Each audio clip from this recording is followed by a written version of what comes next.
What's up, everybody, and welcome back to A Beer A Day with TK. It's Wednesday afternoon here in Findlay, Ohio. It's in the 80s, so it looks like we went from freezing cold to immediately summer. We've skipped over spring, like we usually skip over fall. I think we have winter for about 2.5 cycles, and then 1.5 of summer, and that's about it anymore. But it's a little warm, but I'm in the shed getting ready to check out a new beer. The beer I have today is close but far, and this is from Jackie O's Brewery. These guys are out of Athens, Ohio. Athens is down where Ohio University is. Jackie O's is an immensely popular brewery. I know lots of people love them. I don't think I've done too many of their beers on the show so far.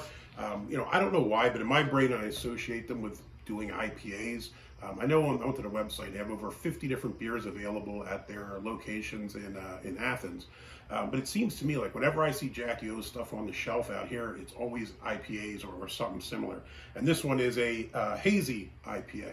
Now, this one was actually left in the fridge by one of my colleagues, Joe, the other day. And we all know what the rules are. If you leave a beer in the fridge, it now becomes the property of the house. So this is my beer. Also worth noting, another house rule that I carried over from the college days, if you leave a half-drunk beer at the house, it gets put in the fridge till the next time you return, and then you have to finish the beer before you get a new one, right? That was something we used to do in college all the time. Haven't had many opportunities to do it here. We usually finish them, but still a good house rule. Anyway, this is a limited release Hazy IPA. Kind of interesting can art. We have this porcupine fella here. It's kind of neat going on there. And it looks like if you go to the website to check out Jackie O's, they have a couple of locations in Athens, and then they have one in Columbus, Ohio as well. I've never been to any of the Jackie O's breweries, or even the Columbus location. So maybe next time I get down to Columbus, I'll have to check it out. It was kind of interesting. You could see what hops and malts were used in this beer when you went to the website. So hops-wise, it was Centennial, Citra, Simcoe, and Zappa. And as far as the malts, Turo, flaked oat, and malted oat. As far as ratings, there wasn't a whole lot on this. It's relatively new. On Untapped, it had a 4.0, so nice GPA there. We only had 338 check-ins. I think it's only been out for a couple of weeks now. And on Beer Advocate, it had a 4.19, but there was only 2 reviews, and they weren't even detailed ones. It was just kind of people rated them, essentially. So relatively new beer. I'm happy to give it a shot. Glassware today, I'm going with the Findlay Crafted Nano Brewery glass, which is a little brewery here in town. If you're ever around, give them a stop in, check them out. All right.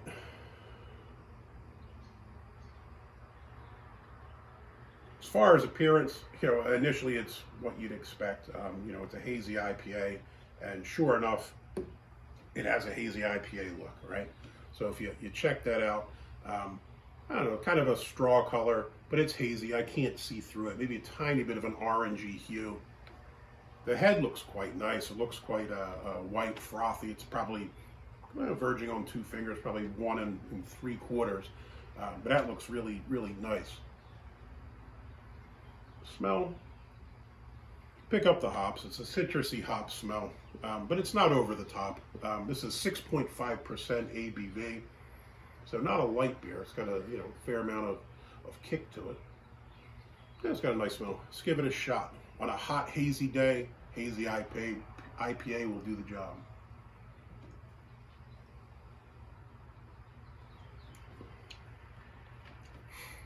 Yeah, I like that. I'm not an IPA guy, as I probably say repeatedly. If I'm going to drink them, I kind of prefer the hazies. They have a better taste to me than regular IPAs. As for this one, medium bodied. It has a nice kind of silky texture to it. And I know that it says it's done with flaked oat and malted oat. It almost reminds me of when you have like the stouts that are done with oat or different things, oatmeal. It has that kind of nice texture. And I think this hazy IPA does, strangely enough. As far as taste, you get some malt. It's kind of light, a little bit of kind of like maybe like a pineapple taste, a little bit of a citrus taste as well. But it's not super hoppy. I think if you're not a big IPA fan, you could still drink this one. But if you are an IPA fan, I think it's hoppy enough that you would still enjoy it. I know if you go to check out their beers, they have beers running the whole gamut of every style you can imagine. So this has kind of got a neat little niche there as being a hazy IPA, I guess. Yeah, overall, this is a solid beer. I would drink another if I happen to see one before they're gone. Like I said, it says it's a limited release here. I know with the Beer Advocate, it says it was a one-off. So I'm guessing that this is kind of your opportunity to get it, or you won't see it again. So close but far, Hazy IPA, you get a thumbs up. I would drink another one of these. If you like the video, please give me a thumbs up, hit that like button. If you want to see more videos like this, please hit subscribe. And as always, if you have any comments or questions, jump in down below. If you've had Close But Far or any of the other Jackie O's beers, let me know what you think about them. Hey, until next time, cheers.